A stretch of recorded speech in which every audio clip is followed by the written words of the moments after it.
It's time for the Douglas Coleman Show. Smooth and Savvy is joined by some of the hottest talent in the entertainment industry, from musicians to authors and all those in between. And now, ladies and gentlemen, here he is, Mr. Smooth and Savvy himself, Douglas Coleman.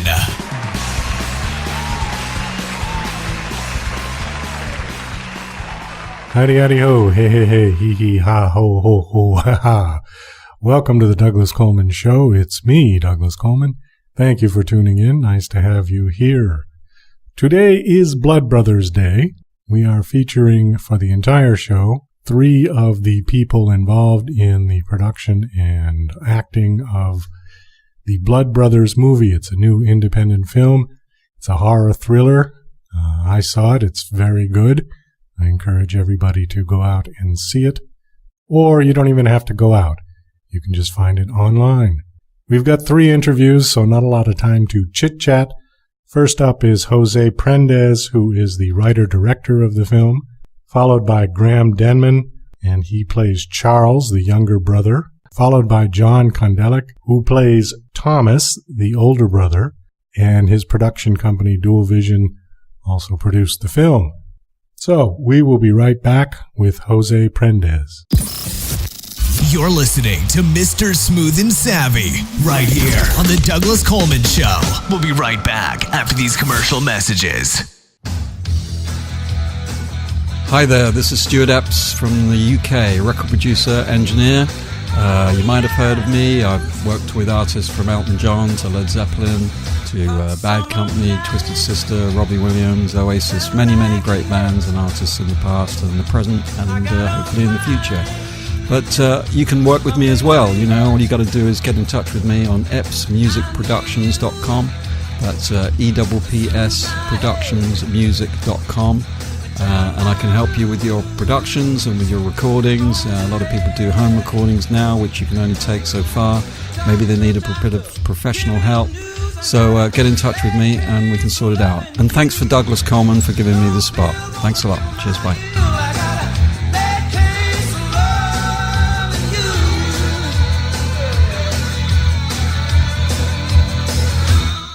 And now... Hey, Rocky, watch me pull a rabbit out of my hat. Again? Nothing up my sleeve. Presto! Ooh, don't know my own strength. Now here's something we hope you'll really like. Okay, please welcome my guest, Jose Prendes. Hi, Jose. How are you? I'm very good, Douglas. Thanks for having me, sir. Well, thank you for coming on the show. I appreciate it. Are you primarily a screenwriter? Is that your title? Well, I call myself a writer-director. For me, I love to do both. Screenwriting is the easiest thing to get. Most people are usually looking to hire a writer, but my true passion is writing and directing. Primarily what I write. So I would say I'm a writer-director. Before we talk about the movie, can you give us just a little background on yourself? Tell us where you're from and how you got into this business. And I'm originally from Miami, Florida. My parents, my birth parents, were from Cuba, and unfortunately they passed away when I was 5 years old. So I don't have a lot of memories about them, but I was raised by my godparents. I was an only child. They had kids, but they had all, they were all kind of grown up already in college. So I never really. I bonded with them in a way, but I wasn't necessarily, like a real brother. I found myself, drawn in by the world of movies and books and imagination, and so that's sort of where I put all my attention there. Most kids, would just plop themselves in front of a TV and just kind of like, veg out. I instantly found my career, and I knew I wanted to be a part of it, and I wanted to explore this world and make movies and write books and give people the same kind of thrill that I got from this form of entertainment. So very early on, I knew I wanted to be a part of it. Originally, I wanted to be an actor, and I had done some acting, but I realized the real power, the real creation, came from first the writing and then the directing. For me, it was never a question what I wanted to be when I grew up. A lot of my friends, had no idea. A lot of my friends still don't have any idea, and they've taken different paths in life. But for me, I've always had this goal, I've been very driven that movies was it, and I would dedicate my life to movies. And luckily, I was very fortunate to do that, and have the success I have had. So whether it's publishing books or getting movies made, I've been very lucky, and that's more than a lot of people can say. So I feel very fortunate. How did you get started? What was the first thing you did? Well, I started, most kids in high school are, worried about the prom and, getting dates and stuff like that. And I guess you could say I was a wallflower, but not so much that I was uninterested. It was more like I had a goal, and I realized school wasn't the end.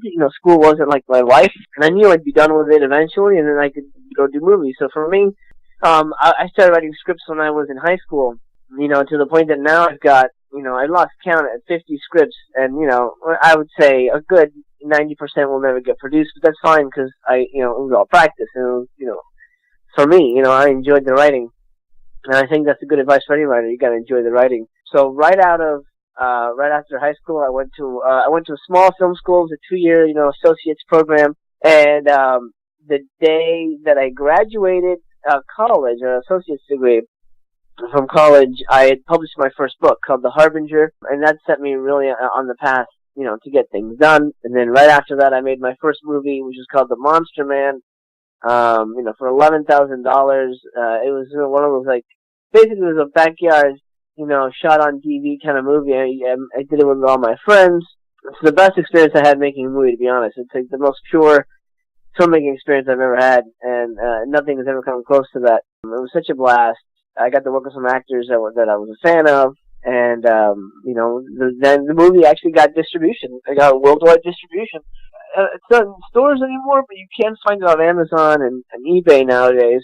And then right after that, I think a year after that, I decided to go bigger and better. My second movie was called Corpses Are Forever, which we got to shoot on 35mm film, which was a rarity even back then. In the early 2000s, and that was amazing. Got to work with amazing people and amazing cast of B-movie talent that's loved by the genre. The genre fans love these people, so they would put everybody in sort of a who's who of scream queens and whatnot. And that's the movie that sort of hooked me up with the Asylum, who those are the guys that did the Sharknado movies. And that sort of spurred my move from Miami to Los Angeles, and that's where I am today, almost 10 years later, loving Los Angeles and making a go at it. Now, you're primarily or exclusively a horror genre producer or director? Well, I wouldn't say exclusively. I feel like that's most of my credits are that, but it's more. It's really more of what was available to me at the time. Most filmmakers will say they want to be eclectic, and they want most filmmakers love all kinds of movies. My two favorite movies of all time, they sort of share the top spot, are Jaws and It's a Wonderful Life. You can't get much different than that. Well, that's one end of the stick to the other, yeah. Right.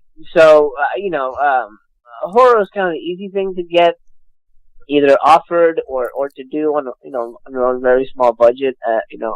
Whatever was made available to you. But I love horror, but I definitely like my new movie is a comedy. So I'm doing my best to sort of shift gears and do stuff that I feel is will be rewarding to me and to an audience in the whole. So as much as I love horror, it's definitely not I wouldn't say it's my exclusive niche. Well, horror is a huge genre, and I know it's, billions of dollars generated from all kinds of horror movies that started a long time ago. As long as there have been movies, we've had horror movies, all the way back to Bela Lugosi, and even that one, The Man in the Moon, was kind of a horror movie, a silent film. Why do you think we're so fascinated? Why do you think human beings always want to see murder and guts and chop them up? And, why are we so fascinated with that? It's interesting. You mentioned Méliès's work, and, I think even he understood that fantasy is important for mankind, for the imagination. A lot of people, the people that make these kind of things, live in that world, live in that sort of twilight world of imagination. But a lot of people in day-to-day life, they do not. and they sort of they just go about their their daily existence and pay the bills, clock in and clock out. I think audiences out there who aren't necessarily flexing their imagination muscle on a daily basis, a lot, you'd be surprised how many people don't read anymore. I think movies are that sort of what they are. They are an escape, and they allow you to see the world, through a different lens. And I believe the more graphic and the more intense and the more out there elements that you can put in a movie, I think that definitely attracts a certain, I'm not going to say it attracts everybody, but definitely attracts a certain amount of attention from people who are sort of intrigued and, death powers everything that we do. We want success because we know we won't be here for very long, and we want to leave a mark. We want to make sure we raise our kids right, so when we're gone, they can take care of themselves. So death is a very powerful motivator, and I feel movies about death are intriguing to people because they want to see how other people dealt with it. So I think horror movies are powerful because of that, because we want to know, is there something beyond, and what might that look like? So I think horror helps us answer that a little bit, or at least gives us a glimpse into what that experience, that dimension of of living of mankind could be like.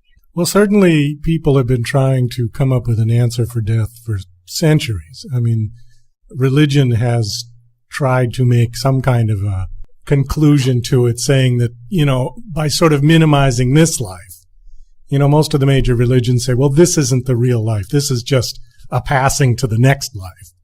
And right. But all of them agree that it's just that this life isn't the real one. It's the next one you're going to that is the eternal life.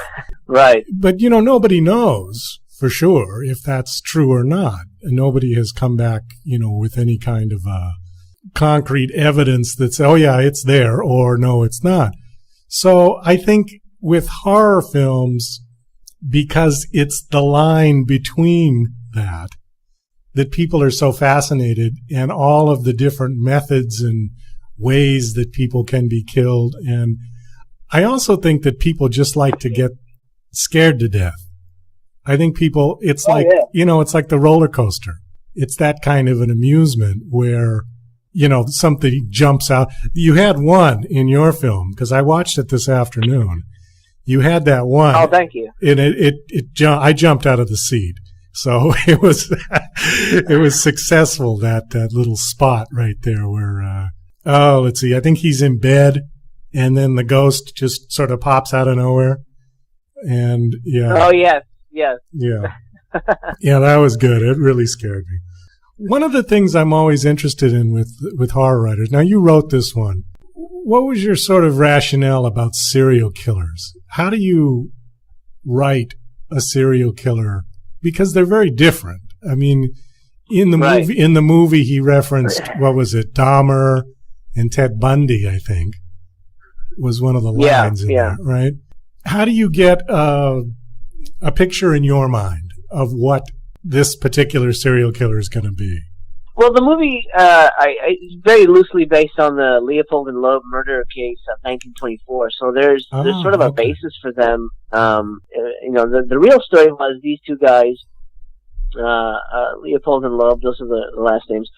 They were secret gay lovers who had super high IQs, and they decided to prove that they were better than regular mankind by pulling off the perfect murder, and they end up killing a little boy. Tragic story. Eventually they do get caught, so it does have a happy ending. But what sort of fascinated me about the story was that here you have two killers sort of working together for completely nefarious means of just wanting to kill someone and just for the thrill of it, and not so much that they wanted to bask in blood or whatever. I believe the original murder was very bloodless. I think they just bludgeoned the boy. As horrible as that is, but it wasn't like they ate him or anything. They just really just wanted to do it and walk away and sort of get away with it. And they may have done another. They may have wanted to do more in the future, but they never did. So for me, I found that fascinating that it was more of an intellectual exercise than it was a bloodlust kind of a killing. So for this movie, there's been so many serial killer movies, and even Leopold and Loeb have been adapted by Hitchcock himself, a couple of others. So I didn't want to touch the same story, but I wanted to explore the serial killer movie through the eyes of two people working together. And I didn't want to necessarily do something like, Henry Portrait of a Serial Killer, which is a very bleak, sweaty, grungy movie. It's kind of an ugly movie, powerful for what it was, but I didn't want to do something like that. So I wanted to explore, we're making movies, we're making fantasy, so why don't we explore it through the lens of imagination? We go a little surreal with it. We go a little David Lynchian. We take a page out of David Cronenberg's work, and we tell the story of these two people. And I decided to make them brothers because I always find that fascinating, the nature versus nurture argument. So, once I knew early on that they had to be brothers, and that we were gonna really make the movie look outside the box in terms of feeling and tone, and then that really kind of freed me up to explore who these guys were and where they came from, and we went with the high IQ, but I also wanted to give them almost a spiritual feeling where they knew that they knew 100% that they were better than everyone else, and they had the right idea about the world and all these things. So writing them actually became very easy. I found the voice of two characters, Thomas and Charles, very easy, and to the point that when I was writing, I sort of just kind of sat back and I heard them in my head, and I just typed what they said, and I was almost as if I were a fly on the wall in the events of the movie. So it was very easy to sort of put myself there, but now looking back, it's a place I don't think I'll ever want to go again, because it's a dark movie outwardly, but I do feel the movie is ultimately about hope, and that's kind of what they were looking for in a weird way. But that's basically how I found their voices and how I sort of was able to put them on the page and create this serial killer world, sort of just letting them channel and discover the dynamic between siblings. Well, there was a couple of interesting things in the movie that I thought were kind of unique. The first thing was that when the movie started, you got the impression that the older brother was the dominant and the younger brother was the one that was being dragged along for the ride, like he didn't really want to do it. Mm-hmm. And then that twisted. That flipped around after the girl. I mean, this is, what I was picking up. Then you had the element of the crazy mother, which was something that I hadn't seen before. So it kind of morphed as the movie went along, which I liked, because it wasn't predictable. You knew they were going to kill somebody, but you didn't know the reactions and how it was going to affect them as the movie went on. And then the mother, being pretty much a psychopath herself. Yeah. It was good. No, I enjoyed it. I thought it was well done. I did want to ask you. Oh, thank you. Yeah. I did want to ask you one question, though, on a technical point. Okay. Because I was curious about it. What was the sound effect that you used for, and I don't want to give the whole movie away, but when he was killing the girl with the rock, you used a sound effect that was, it sounded like what it was supposed to sound like, but it was very, I don't want to say loud, but it was very prominent. And I was just curious what it was, because I know in the old days, when people would punch each other, they used to take like a giant slab of meat and have somebody actually punch it, and they would record it. Nowadays, I'm sure there's, all kinds of digital samples you can use, but is that a specific digital sound, or did you actually make that with something? Yeah, that's a question that's going to have to go for the sound mixer guy. He did all the Foley, he did all the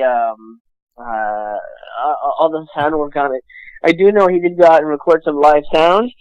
So whether or not he actually did hit people with a rock, to get that noise.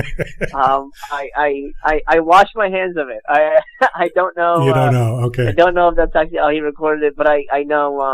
I feel bad I'm blanking on his name right now, but he, Mr. Solis, I know his last name. He did great work, and I know he spent a lot of time getting us some really unique sounds. We also added a lot of infrasound to the movie to give it a sort of a really eerie backdrop. So it's sort of a noise that sort of works on your subconscious, and so we had a lot of fun sort of toying with that and sound and sort of unbalancing people. But I don't know exactly what he did, what pieces he used for that. But I'm glad it stuck with you enough that you wanted to figure out what it was. That's a good sign. Well, it was just, it did. When that scene, I mean, the scene is pretty horrific in itself, but the noise was just intense. It was definitely in the front of the mix. Yeah. I love it. Anyways, the other thing, too, that was interesting that I didn't realize until the credits was that Vanity and Genevieve was the same actor. I had no idea that was the makeup that you guys used was so completely different. I had no idea that was the same person. And then when I saw the credits, I was like, wow.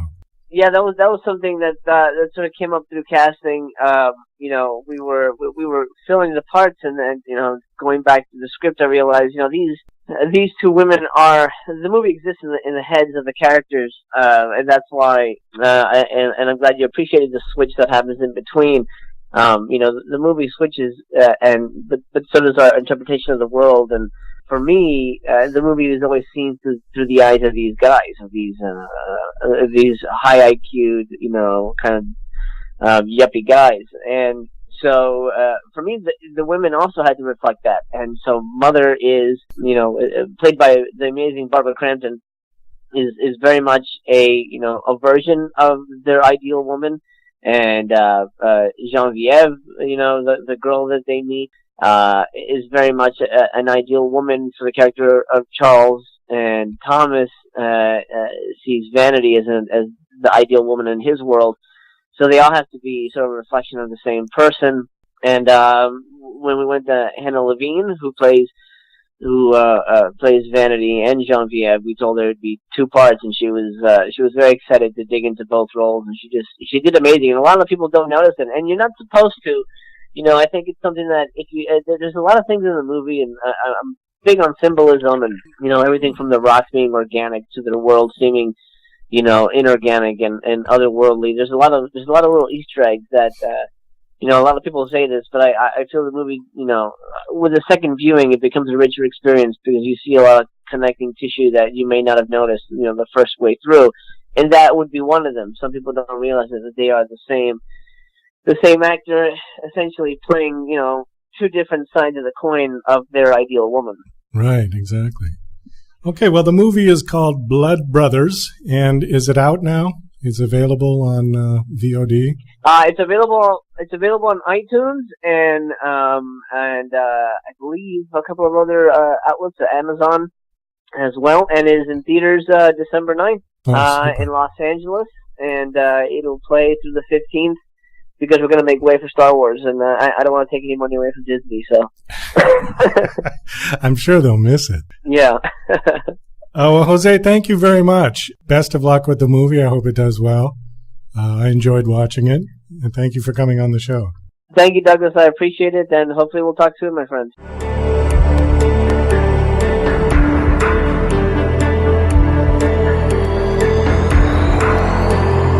Please welcome Graham Denman. How are you, Graham? Hey, how's it going, man? Nice to be on your show, Douglas. How's life? Life is good. Thank you for coming on the show. I appreciate it. I did watch the movie this afternoon, and I was speaking with Jose about it. I really liked it. I thought there was some really interesting things in it.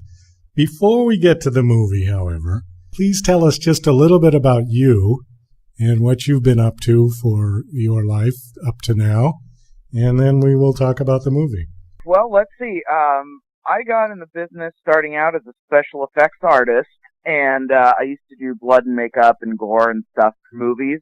And through that, I segued into acting, but I direct a lot. And so lately, directing has been kind of the forefront of my career. I've been directing for Eli Roth lately and his company, Crypt TV. I've done a lot of stuff for them and for Fox. Also shot some stuff for MoviePilot.com. So all has been well on that. And right now, trying to get a feature off the ground, actually, that I will be completely behind the camera, other than maybe a cameo. When you say behind the camera, you're going to direct it? Absolutely, yeah. I'm looking to direct my first feature right now. But being in the business, it's always an uphill battle. I always tell people, whether you're making a small movie, a big movie, it doesn't matter. It's a miracle either way, getting a movie made. So we'll see what happens. But right now, that's the main goal. Well, one interesting thing that's happened, and I know it's happened with music and it's happened with film, is that there's a lot more going on thanks to technology. People back in the 60s and 70s there were many, or I should say much fewer people who were making film because it was just too expensive. Now people are making films. I mean, I'm seeing some incredible stuff coming through. A lot of people, I get filmmakers and screenwriters on the show, and they'll send me their screeners, and I watch the film. I thought, wow, that was really fantastic. And we get on and we talk about the film. I say, well, what was the budget for that? And they said, oh, we did that for $30,000.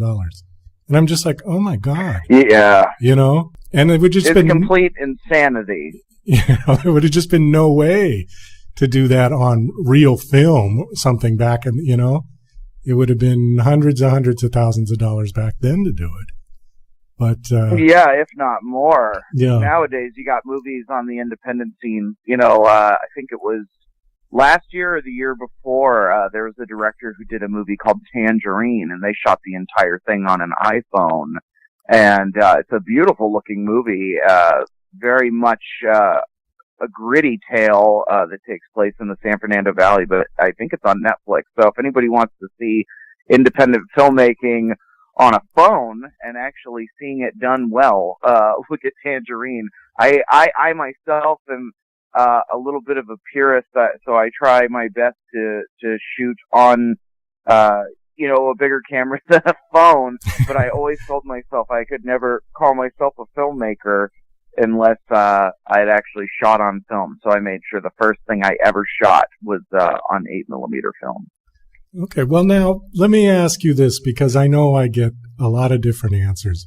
From an aesthetic point of view, you prefer film to digital? It's an argument that I see both sides of.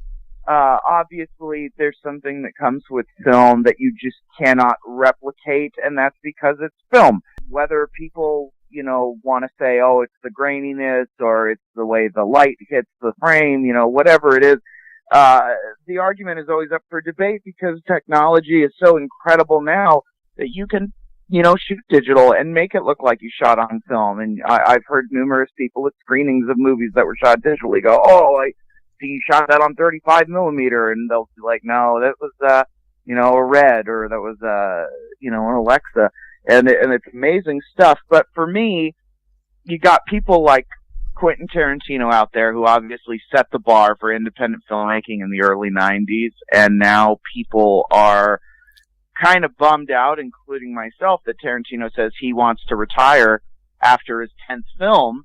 And he states that the reason he wants to do so is because, real film is no longer in demand and everything is going digital. And he said he just kind of gives up. Whereas to me, I go, well, if you're an artist and you're amazing at what you do, which he obviously is, even though he's, a great mixtape artist, I think it's kind of sad to see people who duck out on, continuing with a beautiful art form just because of the format switching over. I think both are equally, good. It's all about the guy and the vision behind the camera, not what it's being shot on.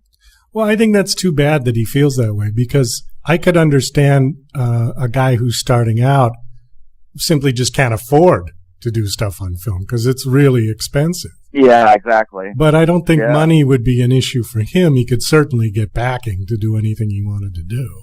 I mean, fuck, look what he did with Hateful Eight. He got theaters to play that whole thing in 70 millimeter. He did a whole road show with it, and I don't think 70 millimeter had been used outside of, I think, 70 and 65 millimeter for The Master that Paul Thomas Anderson did, but before that, I don't think it's been done since 2001: A Space Odyssey or somewhere around that time. So for him to have had enough to get a studio to back bringing 70 millimeter back into the picture, that's nothing to sniff your nose at. No. But like you said, most indie filmmakers can't afford, to shoot on film. And digital is just, Tangerine was shot on a phone, and that's going, hey, we've got a phone.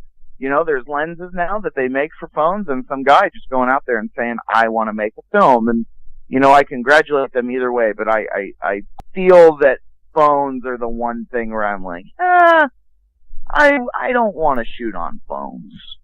Well, I think you can move up a little bit and get a decent camera, but exactly. It's just sort of the idea, the novelty that they actually could do it on a phone and that it didn't look like shit was an amazing thing.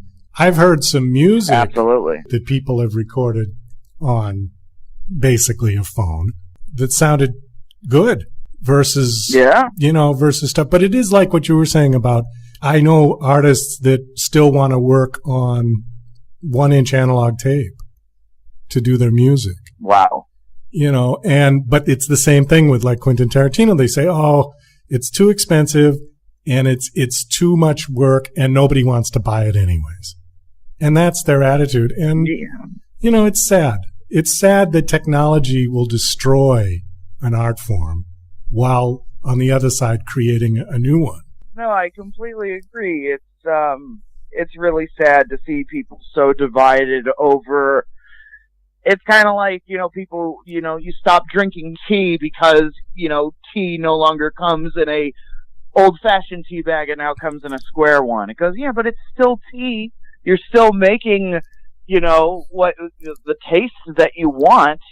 But, some people are, coffee snobs, and some people are, there's people out there who refuse to watch DVDs and Blu-rays because they'd rather watch it on VHS. There are people who refuse to go digital and they would rather listen to, vinyls or a cassette tape, and that's fine, but I think it's a little silly when it comes to filmmaking and an art form of media, because you're looking at the big picture, not the small details. And if we didn't have digital, half of the films that we praise nowadays, especially with independent film lately, we wouldn't have those movies. Right. So I'm definitely an advocate for digital filmmaking, but I also would love to see films survive, because there is something special about going to a film, hearing the projector in the back, seeing that light stream across the inside of a dark theater, and being able to watch something, put on that format, because there is a different look to it. I was lucky enough last year to see one of my favorite movies ever made, Brian De Palma's Blowout. I got to see that on 35 millimeter. And even though I have the Blu-ray Criterion, there was something so beautiful about seeing it on 35 and seeing the little cigarette burns here and there, but that's such an old-fashioned kind of ideology of why I like it, or why we like watching film. But digital is definitely something special as well. It can be like a time signature too, or a time stamp might be a better word, where very much so. When you watch movies from the 20s, they were made in a certain way. And even if you took like an old silent Charlie Chaplin and digitally remastered it, okay, it's beautiful, it's clean, it's running at the proper speed so everybody doesn't look like they're walking in fast forward, but it's not the same as watching it the way it was originally made. And that's just the way films looked in the 20s. So I'm kind of like that in the sense that, ones that like, what's the one? Avatar. Okay. I mean, incredible effects. You know, the Blu-ray version of that is practically coming out of the TV at you, you know. That looks beautiful the way it is. But a Chaplin film, I want to see it kind of old and scratchy and, you know, bits where they're missing the film and the frame jumps and, you know, it just adds to the whole kind of ambiance of the film, you know? Absolutely. You had mentioned that you started out working doing effects, right? That's how you kind of got into the business. Mm-hmm. I did look you up, and one of the movies that you worked on was called Disaster Movie.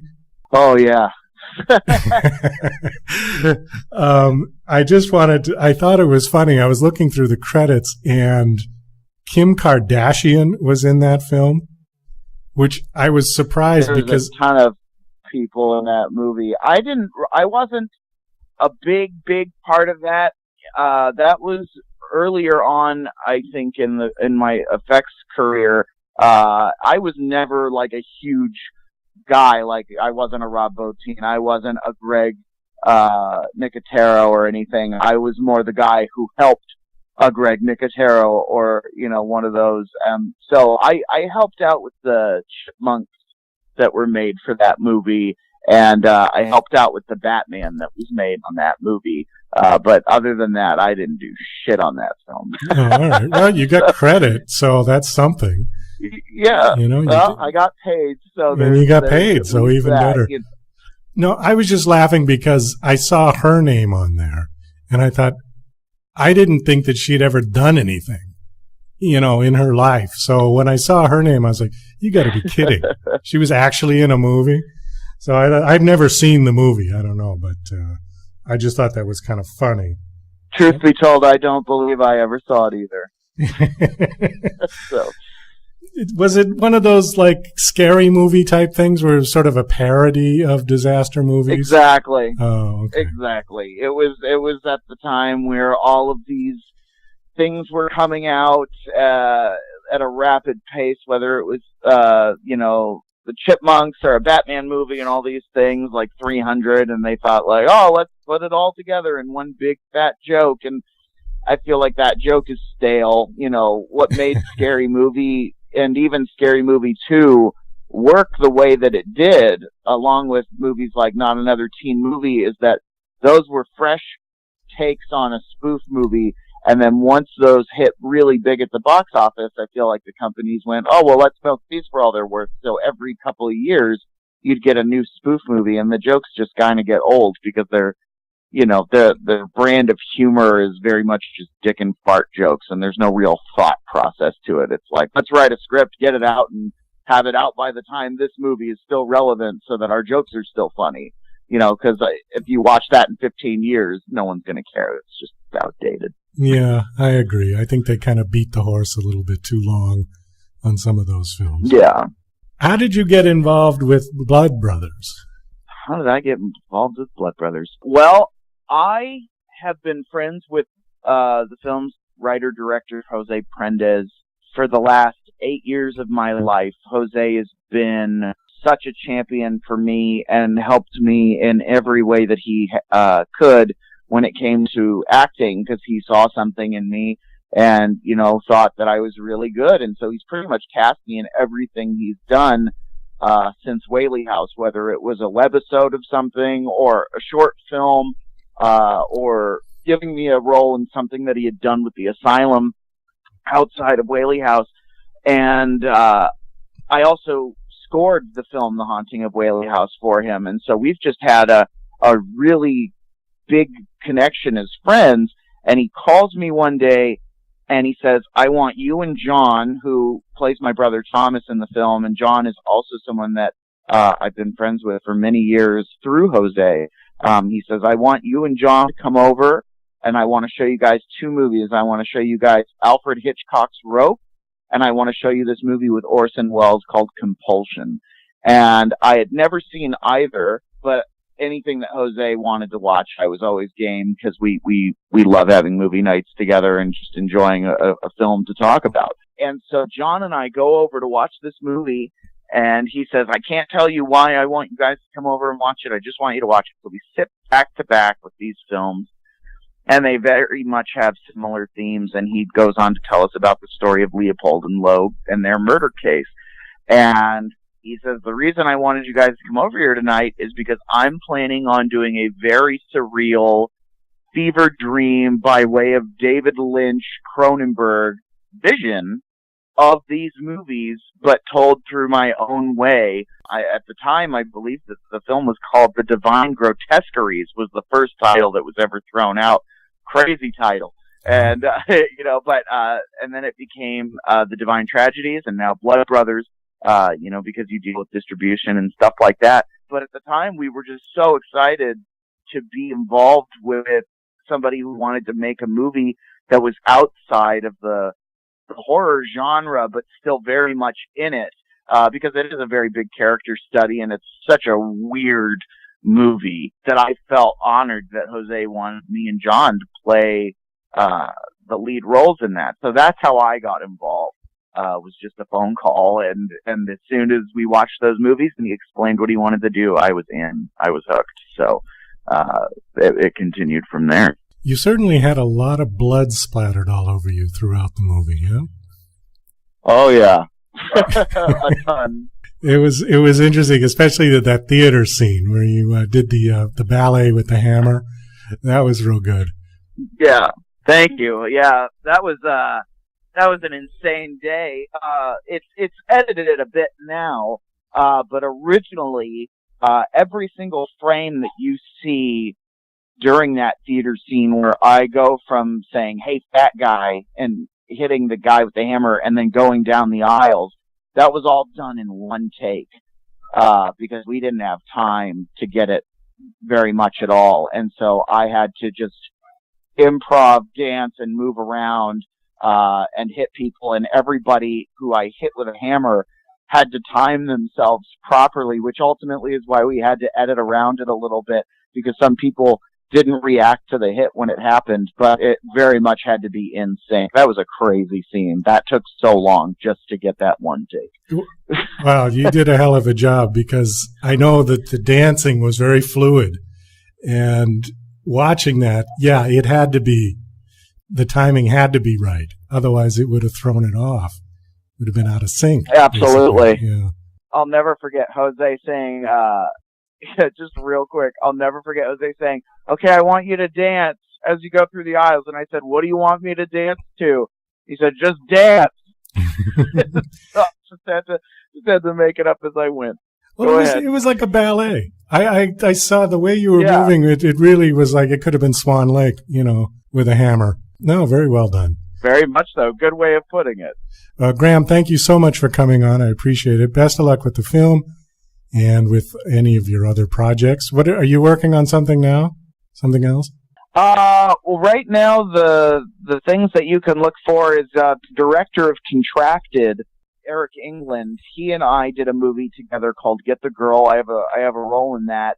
But I wrote the story for Get the Girl, and Eric wrote and directed the film. That comes out in early 2017 as well. Like I said, just getting that feature together. But if anybody wants to see my work, go on Crypt TV, and you can see a couple of shorts that I've directed for them. And directing is the main thing. But if people want to hire me and give me a role in a movie, I love doing that too. So that's what's happening.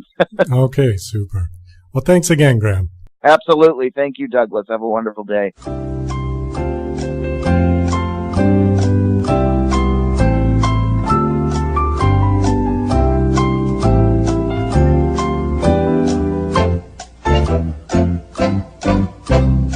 Okay, please welcome Jon Kondelik. Hi, John. How are you? Fantastic. Thank you for having me. Well, thank you for coming on the show. The movie is called Blood Brothers. You played the older brother, Thomas. Yes. Thomas was the name, right? Thomas. I just watched the movie this afternoon. It was really good. It was very interesting. I like some of the twists that it went through. Before we get to the film, however, I did want to ask you a little bit about you. If you could give us just a quick background on yourself and what you've been doing since inception to now, and then we'll talk about the film. Yeah, well, absolutely. I work with my twin brother, James, and we got our start back in, I don't know, 6 years ago, working for a small independent studio making like sci-fi films. And then we sort of worked our way up and started writing and directing, and then we left and started our own company, Dual Visions, and we wanted to produce our own content. And Blood Brothers was the first film under our banner. So here we are. Tell me something about a production company, because I know, people who aren't in the business, in the industry, might not know exactly what it is. You actually have the equipment to make the film, correct? Yeah, we hire the crews. Everything we do is through our company. We hire everybody, and it pretty much, we're just a small army, doing the film. So if I was a filmmaker, if I wanted to make a film, I would come to you and hire you guys to actually make it happen? Yeah, you could. We've actually worked for a sales company. They hired us as a production company, and they said, "We have this crazy idea. Can you make it? Make it for us. We don't want to do anything." We said, "Sure." So we can do that all the time. It's not necessarily the filmmaker hiring us. It's more so the other way around. We'll hire the filmmaker if we want a director. In this case, we hired our friend Jose to do the thing. He told us about this idea he had after watching that movie Compulsion. We were all friends hanging out in Jose's living room, and I said, "This sounds like we could actually do something. Can you get me a script?" And he said, "Sure." And so as soon as he got me one, I said, let's make this into a movie. I'll produce it for you. So we were just kind of off to the races after that. Oh, I see. So you're as much as you would want to make the film and get people to put it together as you would be hired for somebody else who would want to make a film. Right. Oh, I see. Okay. Mm-hmm. Can go either direction. Yeah, I really enjoyed the film. I thought it had a lot of nice twists in it. There were some things that I didn't expect, some things that one part where the ghost pops up, I think it was you, were in the bed, and man, that scared the shit out of me. I just was not expecting that at all. A bit unusual there. Well, it just flew out of nowhere, and that was like kind of a classic move in one sense. Like the old sort of 70s genre type stuff where things fall out of the sky at them. And, haunted houses and stuff. But it was just totally unexpected. Yeah, absolutely. It was completely unexpected. That was a lot of fun. I did look you up on IMDb, and I wanted to ask you about one film that was on there called Airplane versus Volcano. You were in that? Mm-hmm. Tell me a little about that film. Great title, by the way. That was one of the films that we worked at the independent studio. That was our first film, actually, that we directed together, my brother and I. And they pitched it. How they work over there is they just have a calendar and a slate of titles. No one really has a script or anything. They just have titles for projects, and they pitch it to their writers, and they try to get the best idea possible, and then they write a script. So with that, no one really could come up with a story that was good, and nor could they really figure it out because the title is so out there. And they offered it to us and said, "Can you guys take a shot at it?" And we're like, "No, we don't want to do that. That sounds ridiculous." So shortly thereafter, they told us the news that no one is really figuring it out, and it's kind of becoming frustrating for everyone. That it's kind of, everyone sort of just thinks of it as, well, it's just a scene, and then, the movie's over. How do you stretch that out to 90 minutes? So my brother and I, we love challenges, and we always use that excuse. If you're a good writer, you can just figure it out, make it work. So we're like, all right, well, if we could make it, how would we do it? And how would we do it in our voice and still have it be fun? And I think we were staying up late one night, and we were just sort of talking about it. And I think this is always how it kind of works. We always just discuss things, and it usually comes out of, the story comes out of a scene or something, some kind of image maybe. And in this instance, there was a scene that was so ridiculous, and it made us laugh so hard. And then we sort of just stopped we look at each other and we're like, obviously we have to do the movie now because we have to do that scene. And then we just kind of, everything else fell into place, and it revolving around that idea. And then we were like, well, this is basically, this movie is going to be like Speed, but in the air.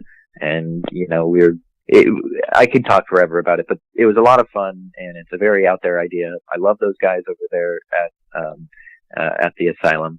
They've been our mentors for years, and they're very, very proud of us now that we have our own company. And we just went to the American Film Market this November and ran into them. So, you know, I think we've come a long way since then. Let's talk about Blood Brothers a little bit. I know that you were friends with Jose. How did you meet Jose? Actually met him on the movie The Haunting of Whaley House. It was back when we were working at the asylum together, and I was in casting at the time, and I was casting his movie, and I met him, and we really hit it off and became good friends after that. And he just sort of threw me in the movie in the opening of his film and killed me off. And it was a lot of fun, and ever since then we've been good friends. And later and Graham was in that movie too. We were all hanging out that one day. Like I said, he brought us together to pitch us this idea for Blood Brothers. So, God, I can't remember. I think that was 2012 when I met him. Now, how long did it take you to shoot that film? Blood Brothers, it was a 14-day shoot, I think. And then we had maybe a couple of pickups, but, you know, not too long. It was a very, very quick shoot. You produced it as well as starred in it, right? Yeah. How did you sort of create your character in your head? What did you use as a reference to that?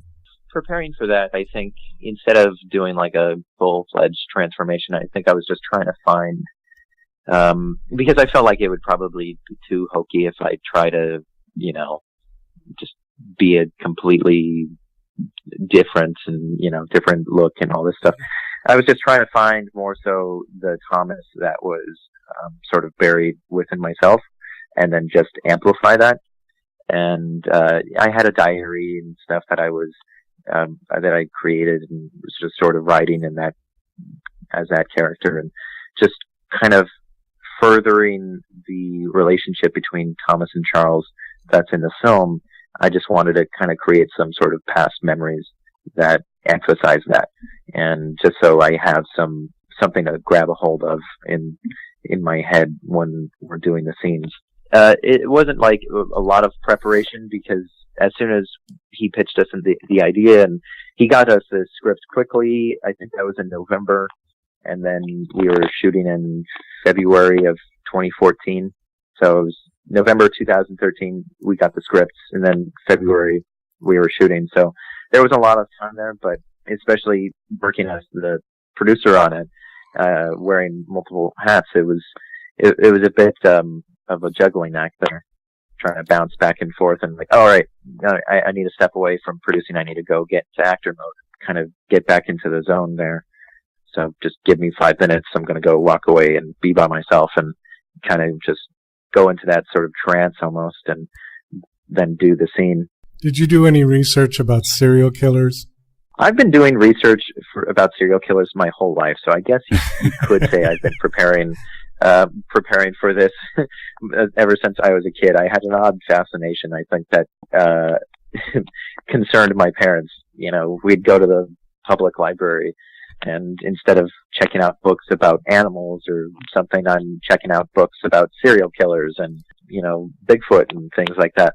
But there was a serious phase of serial killers that I went through. You know, I was checking out every single book about serial killers, and I'm sure it made them also concerned at the library. Like, is this kid going to be the next Hannibal Lecter or something? But yeah, I've been researching killers my whole life, and it's just very, very fascinating. I think, especially the true aspect of it. There's in the psychology of it, there's something really, really interesting. Just trying to understand, you know, madness, I guess. Which is, it just feels like trying to understand that is just this like deep abyss that you'll never find the bottom, you know, to it.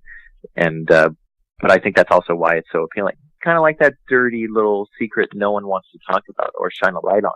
And I think that's why we're drawn to it. And I feel like even kids are drawn to it purely because everything that they're exposed to is so bright and optimistic and colorful and whatnot. I have two kids.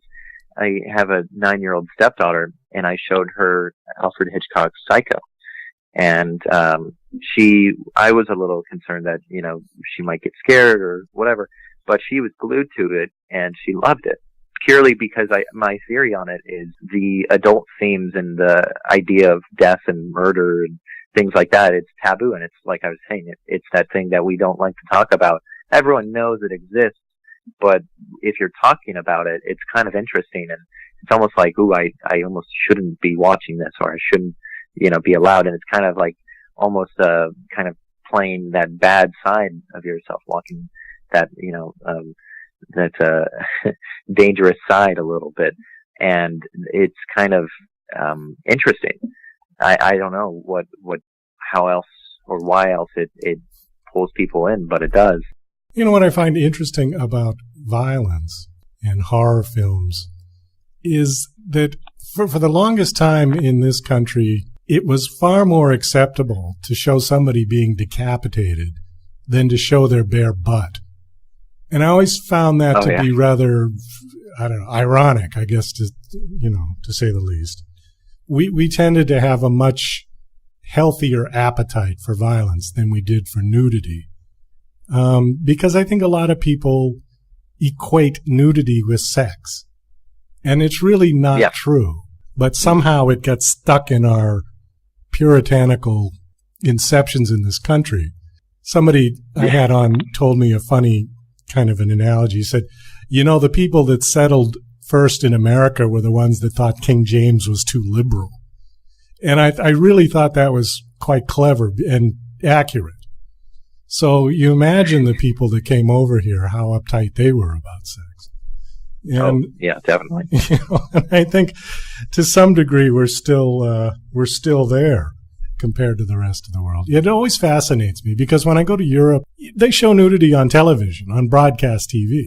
Or I don't think we're doing that in this country yet. I don't think NBC is showing bare genitalia at this point. No. Not yet, but I feel like the network television like that is getting closer every single day. The things I see on there today definitely wasn't on there before, but I wouldn't be surprised. We're slowly making progress towards that. Not to say that that's like, we want that on our networks, and that's an ultimate goal because yes, we want genitalia and commercials, but the progress of taking the sex out of it, and I think that's one thing in Europe, they sort of take the sex out of nudity, that it's just not a big deal. But again, that's also why it's so enticing over here is, well, we don't see it that often, and that's why it's so exciting. And if we saw it all the time, then we wouldn't be as interested. Well, it's very good. Then That's again, a good point. Over there, violence over there, they freak out. The stuff that we make over here can be considered criminal over there.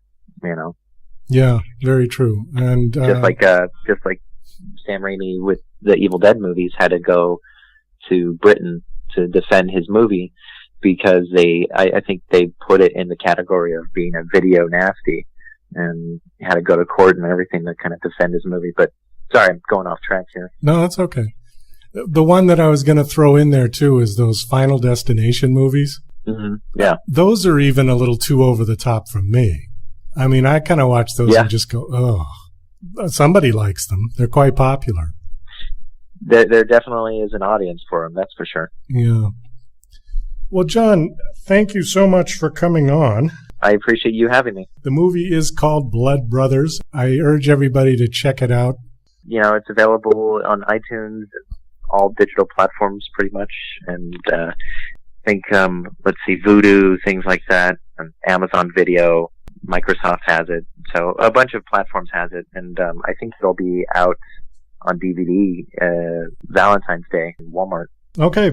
Well, thanks again. Yep, thank you. Well, that's about all the time we've got for the show today. I want to thank my special guests from the Blood Brothers film, Jose Prendes, Graham Denman, and Jon Kondelik.